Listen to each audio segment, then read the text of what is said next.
Imagine standing on a rugged coastline, the salt spray of the Mediterranean stinging your eyes as you watch the only way home go up in flames. This isn't a tragedy, and you aren't a victim. You are the one who lit the torch. As the orange glow of the burning fleet reflects in your eyes, you turn to your terrified men and tell them there is no retreat. Behind you is the sea, and in front of you is an empire.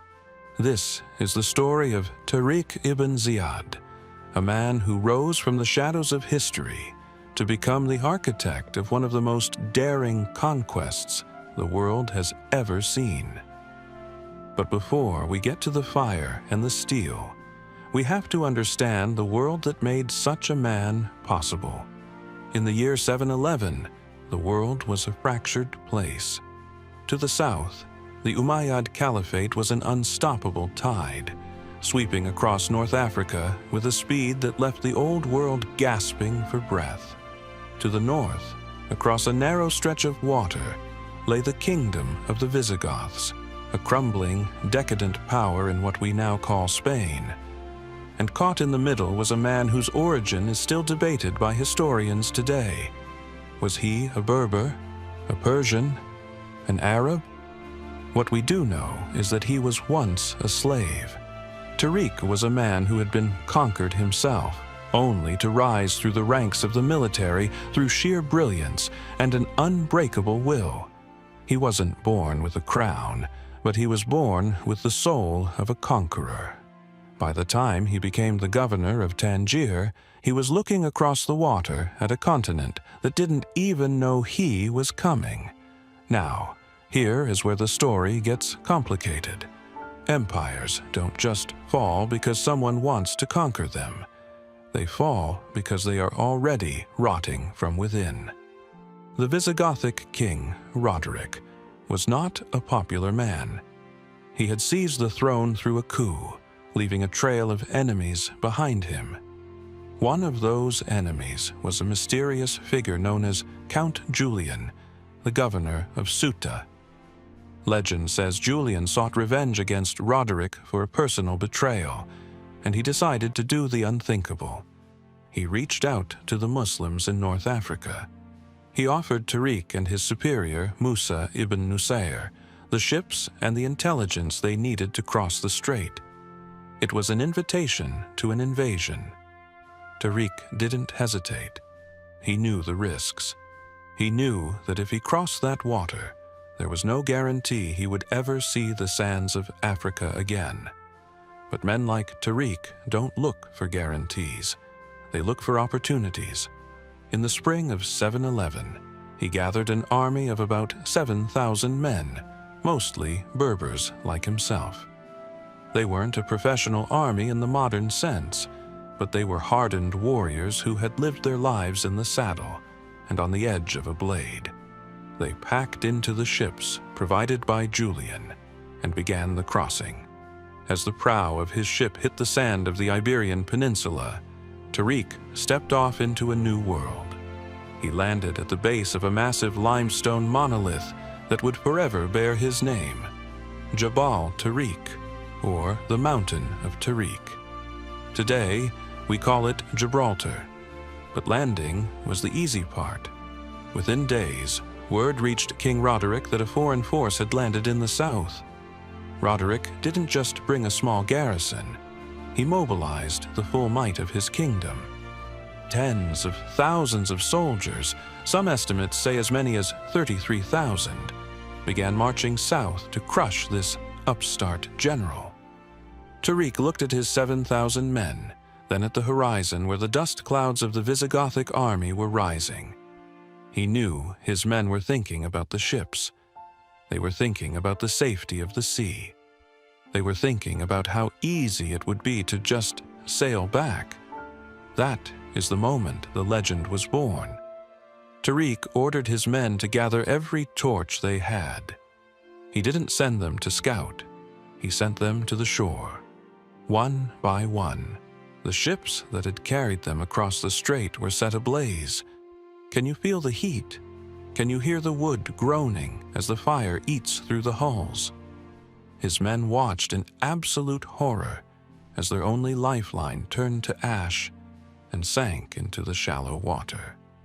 This was the ultimate psychological move. Tariq stood before them and delivered a speech that has echoed through 13 centuries. He told them, "The sea is behind you, and the enemy is in front of you. By God, there is no escape for you save in valor and resolution." He stripped away their fear of death by making death the only alternative to victory. It was a masterclass in leadership. With the smoke of their own ships still rising behind them, the army of Tariq Ibn Ziyad marched north to meet King Roderic at the Battle of Guadalete. The odds were impossible.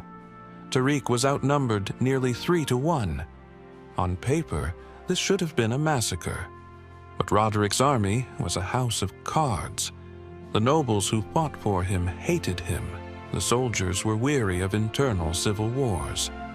When the two armies finally clashed, the sheer ferocity of Tariq's men, who knew they had nowhere to go, shattered the Visigothic front. In the heat of the battle, several of Roderic's key allies deserted him, leaving the king exposed. The Visigothic lines collapsed. Roderic himself disappeared. Some say he drowned in the river. Others say he fell in the thick of the fight. But the result was the same. In a single afternoon, the kingdom of the Visigoths died, and the era of Al-Andalus began. But Tariq wasn't done. Most generals would have stayed at the coast to secure their supply lines. But Tariq had no supply lines. He had burned them. He realized that the entire peninsula was in shock. If he moved fast enough, he could take the whole thing before they could recover. He split his forces and sent them racing towards the major cities. Cordoba fell. Malaga fell. He marched his main force straight for the capital, Toledo.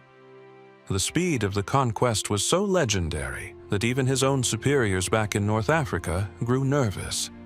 Musa ibn Nusayr, the man who had authorized the expedition, was reportedly stunned.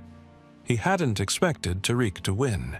He certainly hadn't expected him to conquer the entire kingdom in a few months. There's a dark side to this success, though. History tells us that Musa became jealous of Tariq's meteoric rise. When Musa finally crossed into Spain himself with a massive reinforcement, he didn't greet Tariq as a conquering hero. Instead, it said he struck Tariq with a whip for exceeding his orders and moving too fast. The tension between the two men became a focal point of the campaign. Despite their internal friction, the conquest continued until almost the entire Iberian Peninsula was under Umayyad control. This wasn't just a military victory. It was the birth of a new civilization. The lands Tariq conquered would become a beacon of science, philosophy, and art, while the rest of Europe was submerged in the Dark Ages. But what happened to the man himself? This is where the story takes a bittersweet turn. After their incredible success, both Tariq and Musa were summoned back to the heart of the caliphate in Damascus. The caliph, Al-Walid I, was dying, and his successor, Sulayman, was suspicious of any general who grew too powerful. Tariq Ibn Ziyad, the man who had burned the boats and conquered a kingdom, arrived in Damascus in a grand procession, carrying the riches of the Visigoths. But once the ceremonies were over, he was stripped of his rank and his wealth. The man who had changed the map of the world was forced to spend the rest of his days in obscurity. Some accounts say he died as a beggar in the streets of Damascus. It is a haunting image. The conqueror of Spain, the man who defied the sea, walking unnoticed through the crowds of a city that owed its expansion to his sword. But while the man faded away, his name never did.